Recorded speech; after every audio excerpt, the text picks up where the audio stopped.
Hey everybody, hope you're having the best day of your life. And if you woke up in America this morning, congratulations. You know you are the 1% of all time. So I guess y'all know Kamala Harris.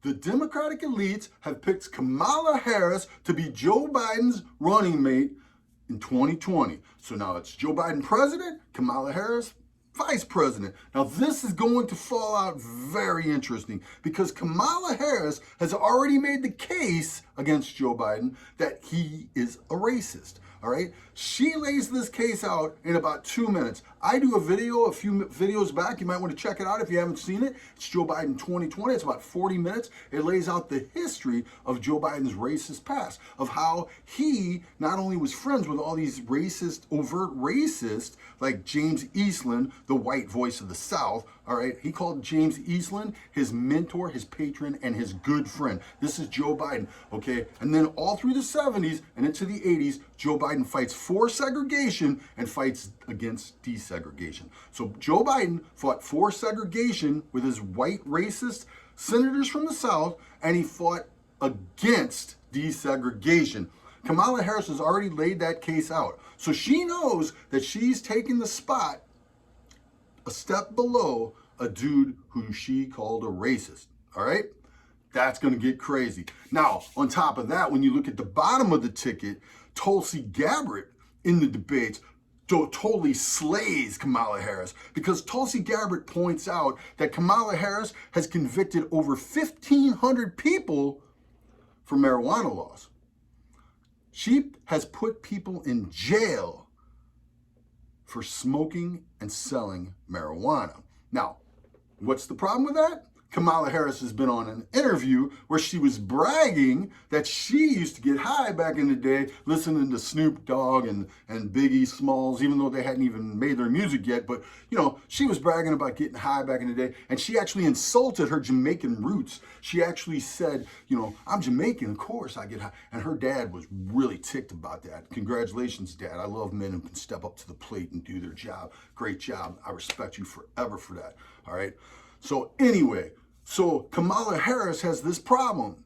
She has convicted all these people for possession and selling of marijuana when she was bragging about it herself, all right? Tulsi Gabbard in that same debate goes on to totally lay out the case that Kamala Harris actually left a guy on death row when she knew about evidence that could have freed him, that proved his innocence, and she left him on death row until a judge forced her to allow this evidence to be presented, and then the man was free. Whoa, that's a pretty big accusation right there. And Tulsi Gabbard also lays out a case that Kamala Harris actually kept people in prison, found reasons to keep people in prison longer than their sentences so that the states could use their labor for cheap labor. So I'm seeing some big problems with this ticket, man. It's very interesting to me because honestly, if you think about the history of vice presidents and presidents, it's really wild how this plays out. So think about this. I'm just going to go Reagan. You look at Reagan, and you look at H. Bush. So Reagan was this outsider. He was coming in from the outside. He was a pretty much a populist, but I mean, you know, he had his own brand.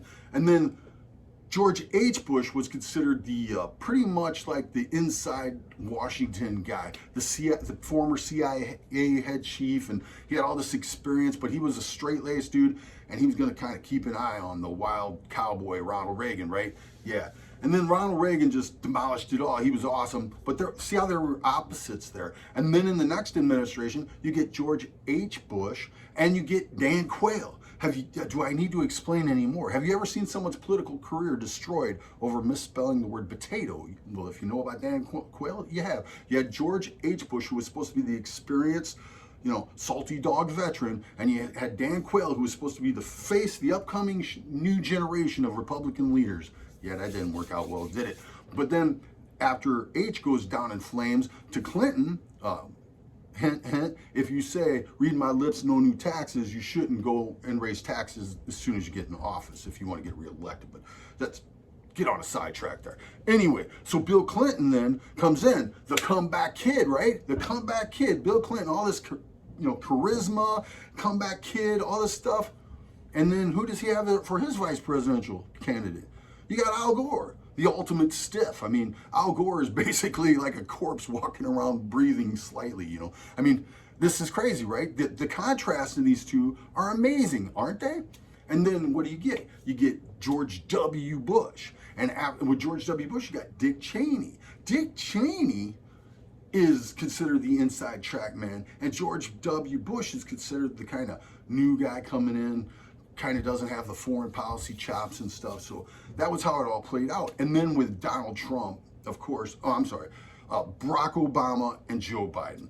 Barack Obama, Joe Biden. Now this one here is the dead giveaway in my opinion, because Barack Obama, Donald Trump likes to say that Barack Obama picked Joe Biden up off the trash heap of history, and I tend to agree with him on that. It's kind of crazy.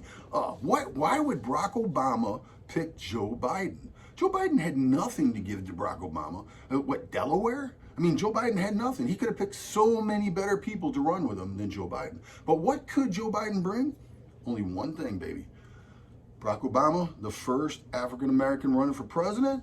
Joe Biden was buddies with all those racist Dixiecrats from back in the day. Those old farts sitting around in their old folks' homes and in their mansions and stuff. Joe Biden was friends with all those guys. And so I guess they had to be thinking to themselves, well, if there's any of those old racists out there, we got Joe here. Good old racist Joe. He'll bring them in, right?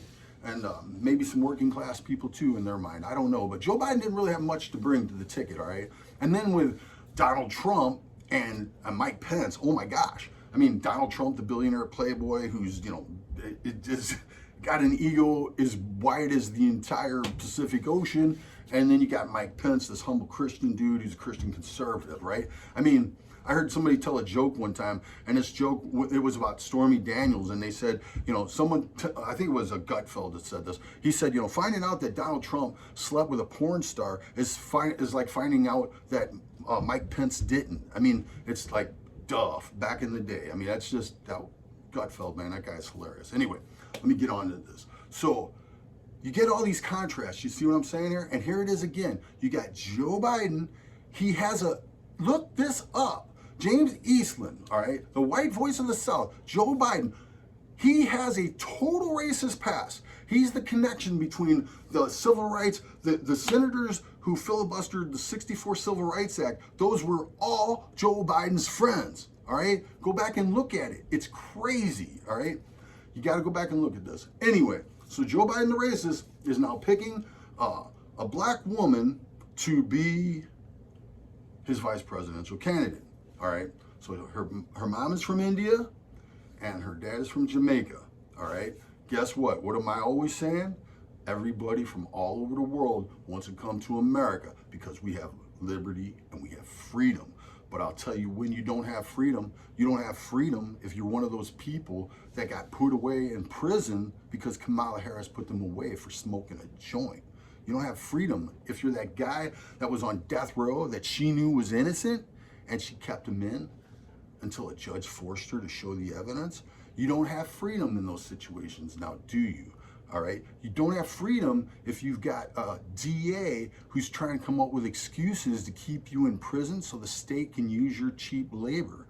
All right? Those people don't have freedom. Kamala Harris is a nightmare. All right? Joe Biden and Kamala Harris. And the last thing I got to say, go back and look at the early days when all these people were running in the Democratic nomination for president. And you could see the establishment was pushing very, very hard for one certain Kamala Harris to actually be at the top of the ticket. Nobody was buying it because the American people can see a phony a mile away, all right? And the American people were not buying into it. And so the American people said, nah, I don't think so. And Kamala Harris didn't win squat, all right? So now we have the Democratic elites picking Kamala Harris in their minds to be the next president of the United States.